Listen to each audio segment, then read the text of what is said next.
जाना अंसर हमारे साथ मौजूद हैं, वहाँ हमें ताज़ा तरीन सूरत हाल बता रहे हैं कि क्या है माहौल। अच्छा राना सर, सबसे पहले तो ये जरूर बताएं कि आप कहाँ हैं और क्या देख रहे हैं, और थोड़ा सा कंपैरिजन भी दें कि आपको पानी की सतह क्या लग रही है और पहले क्या थी। जी हुमा अब्दुल्ला, मैं इस वक्त दरियाए चनाब के हेड कादराबाद पर मौजूद हूँ। इस हेड के एक तरफ वजीराबाद यानी गुजरांवाला वाली साइड है और हेड के दूसरी तरफ जो है वो ज़िला हाफजाबाद है। इसी हेड के दूसरे कॉर्नर से ज़िला मंडी बहाउद्दीन के इलाके हैं। यानी अगर यहाँ दरिया में पानी की सतह बुलंद होती है तो ना सिर्फ इस मकाम से गुजरांवाला के इलाके मुतासर होते हैं बल्कि हाफजाबाद और मंडी बहाउद्दीन के भी इलाके मुतासर हैं। तो दरिया में जो पानी का बहाव है वो इस वक्त जो है वो 9,15,000 क्यूसिक है। इस हेड पर जो गुंजाइश पानी गुजरने की है वो 9 लाख है। 9 लाख मैक्सिमम कैपेसिटी होती है, लेकिन ये सूरत हाल भी अभी बेहतर है। पिछली जो रात थी, गुज़िश्ता रात और उससे पहले का कुछ जो टाइम था, हेड कादराबाद जो है वो इंतहाई हसास पॉइंट बन गया था दरियाए चनाब पर। दरियाए चनाब की जो सैलाबी तारीख है, इसमें इससे पहले जितने भी भारत की तरफ से पानी के रेले आए हैं, कोई भी रेला जो है वो इतना बड़ा नहीं था। 9 लाख क्यूसिक जब भारत की तरफ से पानी आया, 9,02,000 सियालकोट में जब पाकिस्तान की हदूद में दाखिल हुआ, हेड मराला पर उसको रिकॉर्ड किया गया। ये एक बुलंद तरीन सतह थी जिसके बाद अंदाज़ा हुआ कि आगे जो हेड आएंगे खान की, यानी कि जो वजीराबाद में है और मराला, वहाँ पर सूरत हाल जो है वो तशवीशनाक हो गई थी। हेड खान की जो वजीराबाद में है, वहाँ पर मराला से जब पानी का जो सैलाबी रेला है वो पहुँचा तो वहाँ 11,77,000 क्यूसिक पानी हो गया। वहाँ पर जो गुंजाइश है, मैक्सिमम कैपेसिटी 11 लाख है।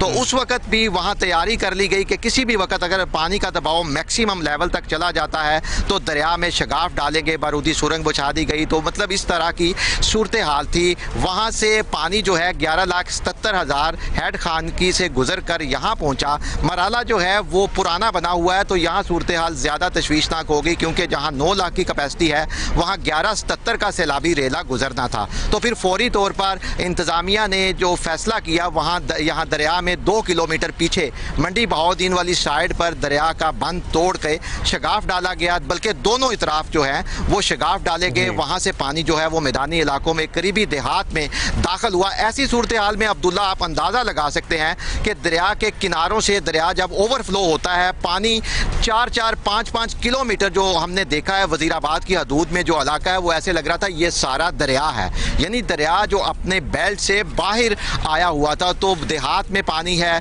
फसलों में पानी है, लोग जो है दरिया के बेल्ट पर रहने वाले होते हैं।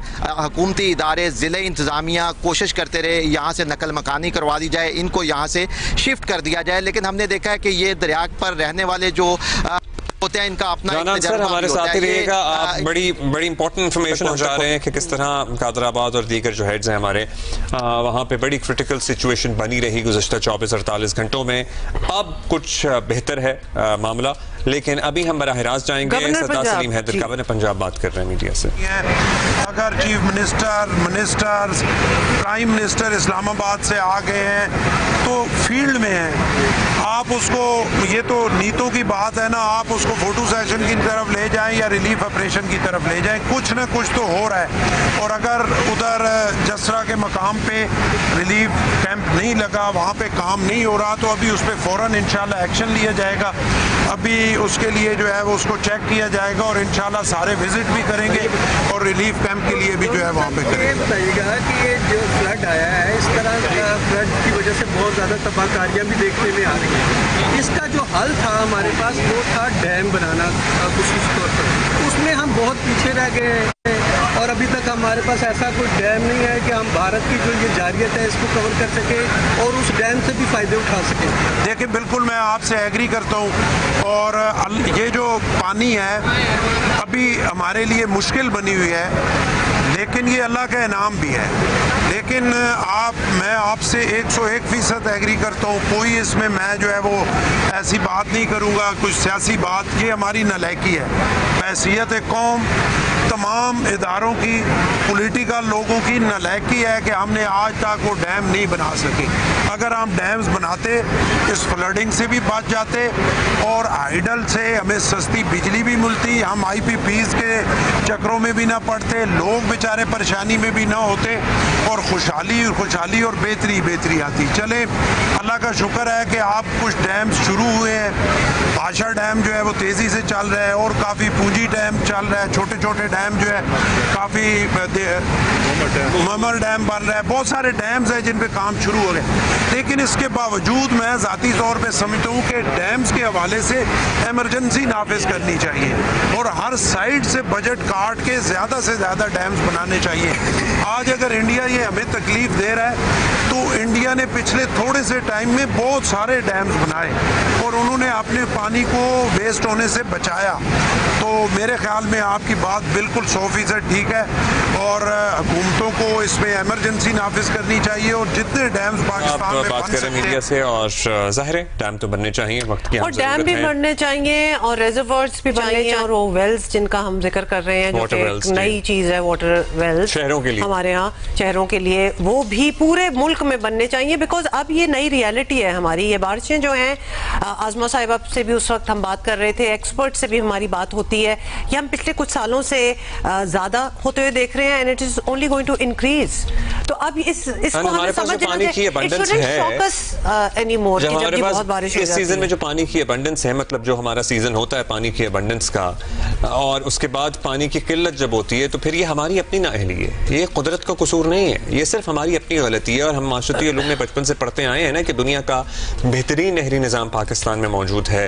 सो ज़ाहिर है उस पर उसकी बेहतरी के लिए काम भी हो रहा है, लाइनिंग का भी काम चल रहा है, लेकिन What more can be done? But more needs to be done ना, यही तो सारी बात है। Anyway जी, हमारे कॉरेस्पॉन्डेंट्स हमारे साथ है, राना अंसर से भी साथ है, बात कर रहे थे हम। बहुत इंपॉर्टेंट इंफॉर्मेशन दे उमर एजाज ने भी हमें सियालकोट से ज्वाइन किया और राना अंसर से अभी हमने थोड़ी सी अपडेट ली है। उमर से हम सियालकोट का इस वक्त एज वी स्पीक क्या हालात हैं, क्योंकि कल तक तो हमें पता चल गया था कि पानी और बारिश और सैलाब इतना आ गया कि वो शहर के अंदर जो है वो एंटर कर चुका है।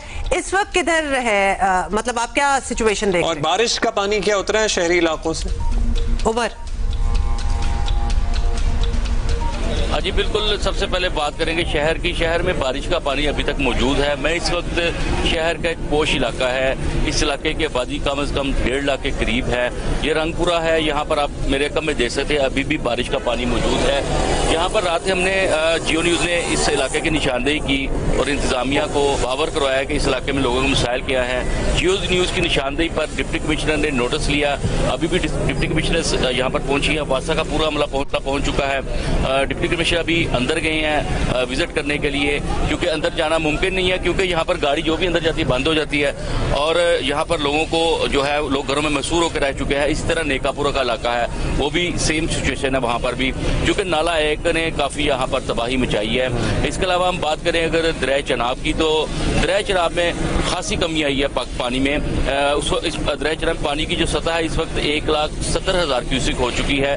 वहाँ पर हालात जो है वो बेहतर होने शुरू हुए हैं। इस वक्त वहाँ पर ऊंचे दर्जे का सैलाब है, लेकिन शहर में हालात जो है वो बहुत बदतर हैं। आज तीसरा रोज है, लोग अपने घरों में महसूर हैं।